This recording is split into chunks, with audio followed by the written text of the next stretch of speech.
Méditation de Reinhard Hirtler. Morning, good morning, good morning. Bonjour, bonjour, bonjour. And now, dear children, remain in him, Et maintenant, chers enfants, demeurez en lui, so that when he is revealed, we may have joyful confidence and not be ashamed when we stand before him at his appearing. afin que nous ayons une joyeuse assurance lorsqu'il se révélera et que nous n'ayons pas à avoir honte ou à rougir lorsque nous serons devant lui lors de son avènement.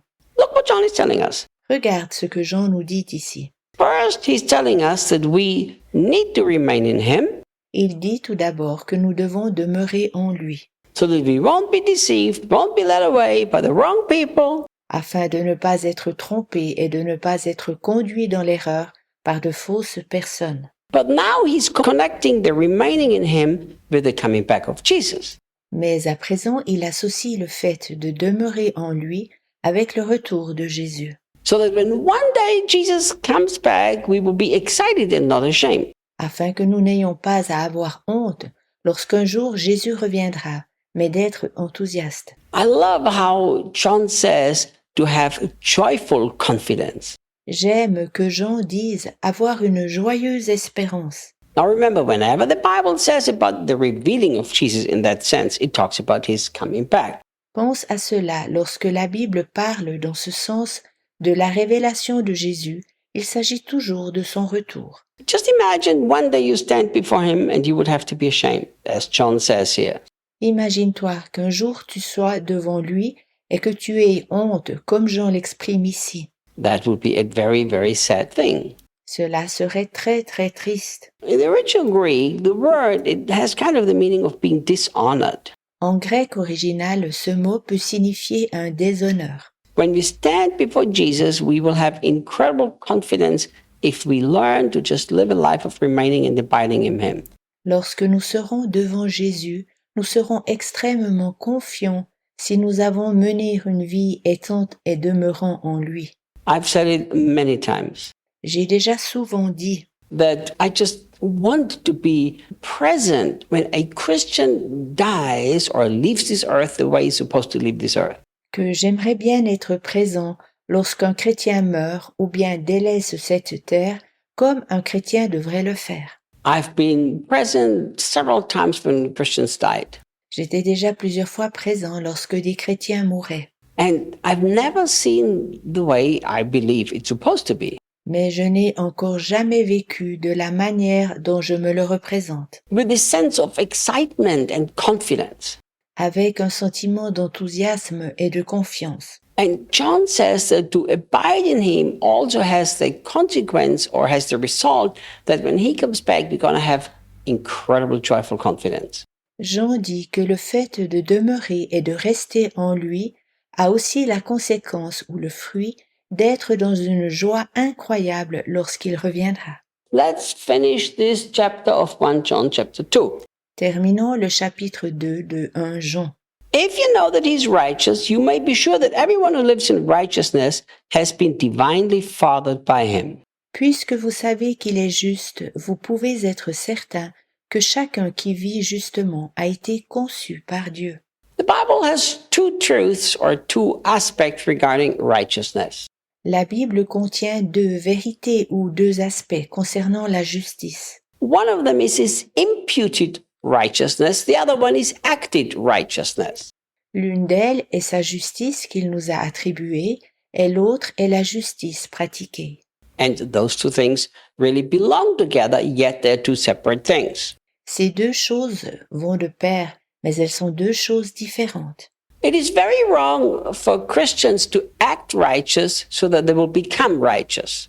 Pour des chrétiens, c'est très faux d'agir correctement afin d'être justifiés. It's also wrong to define how righteous Christians are by the way how righteous they act. C'est aussi faux de définir la justice des chrétiens en raison de leur façon correcte d'agir. Because it doesn't matter how righteous you act, this will never make you righteous before God. Car cela ne joue aucun rôle si tu agis correctement. Cela ne te justifiera jamais devant Dieu. You are righteous before God because Jesus gave you all of his perfect righteousness. Tu es justifié devant Dieu car Jésus t'a justifié par sa complète justice. But it does concern me when Christians only focus on the righteous status that they have because of Christ. Mais cela m'inquiète un peu lorsque les chrétiens se focalisent seulement sur le statut de la justice qu'ils ont obtenu par Christ. And I'll tell you why. Je te dis aussi pourquoi. If me having become righteous doesn't lead or bring me to the place where I act righteously, something is wrong. Si le fait est que ma justice ne m'amène pas à agir correctement, alors quelque chose est faux.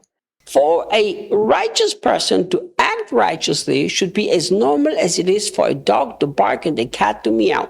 Pour un justifié, cela devrait être normal d'agir correctement, comme c'est normal pour un chien d'aboyer ou pour un chat de miauler. You understand what I'm telling you, my friend? Mon ami, comprends-tu ce que je veux te dire?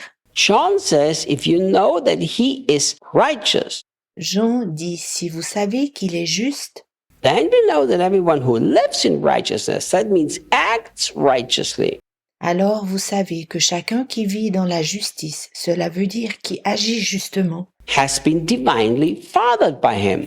a été conçu par Dieu. Now, how can we say that God, our Father, who fathers us, if we don't live and act righteously?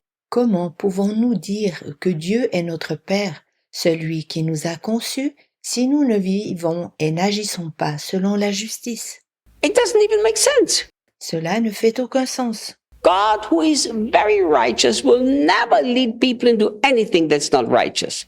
Dieu, qui est parfaitement juste, n'amènera jamais les personnes vers quelque chose d'injuste. And yet I've seen many Christians who've done that. Cependant, j'ai vu bien des chrétiens qui ont fait exactement ceci. Many Christians told me, God told me to do this, God led me in this direction, God asked me to do this, and it's something unrighteous. Bien des chrétiens me disaient, Dieu m'a dit que je devais faire ceci, Dieu m'a conduit dans cette direction, Dieu m'a prié de faire cela. Pourtant, il s'agissait de choses injustes. I've met Christians who told me, God told me to move to this country, and they live there illegally. J'ai rencontré des chrétiens qui m'ont dit, Dieu m'a dit que je devais déménager dans ce pays, puis ils vivaient illégalement là-bas. That's unrighteous. C'est injuste.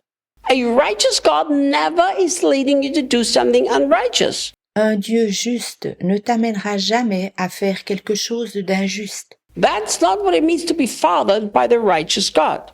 Cela ne signifie pas d'avoir été conçu par un Dieu juste. So we need to really carefully scrutinize our own lives. Nous devons alors examiner notre propre vie en profondeur. Are we allowing a righteous Father to father us and teach us to live righteously? Permettons-nous à un Dieu juste de nous éduquer et de nous enseigner à vivre selon les principes légaux?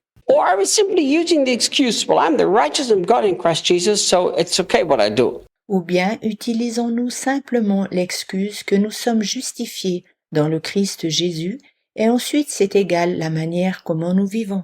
May we all be fathered by the righteous Father to live righteously. Laissons-nous tous enseigner par le Père juste qui nous a conçus afin d'être conduits dans la justice. And I will see you tomorrow. À demain.